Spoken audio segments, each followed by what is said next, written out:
Kung meron ka 1,200,000, hindi joke lang. Kung meron ka 485,000 pesos, check mo tong kotse na to. Pag binili mo to, mafia boss ang datingan mo. I got you ulit. I've been jamming like this since '06 with kicks that barely lasted a This is the day. 2012 Toyota Camry 2.5G automatic. Meron kang fresh original paint, auto retractable side mirrors, may turn signals dito. Upgraded to 20 inches alloy wheels, bago yung mga tires. Meron kang projector headlight, LED day running light, may touch ng chrome yung grille, at parang mafia boss yung datingan mo dito. Under the hood, meron kang 2.5 liter naturally aspirated 4-cylinder dual VVTi technology automatic transmission gasoline engine na napakatibay, napaka-reliable at napakalakas sa gasolina. At sa pinakalikod, meron kang LED taillight, ducktail, rear sensor, rear camera, at sa trunk, maluwag ang trunk space, kasya mga 5 stroller dyan. At dito sa cabin, super VIP feels, napakagandang leather wrap na steering wheel, may controls dito, analog display with 75,000 kilometers on the clock only, leather dashboard na napakasariwa, napakalaking touchscreen infotainment system, digital climate control, automatic transmission with manual shifting mode. May mga wooden trims na rin siya dito,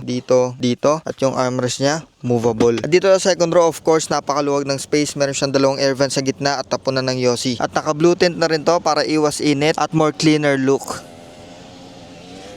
For only 485,000 pesos, mauuwi mo na to. Tara, test drive mo na.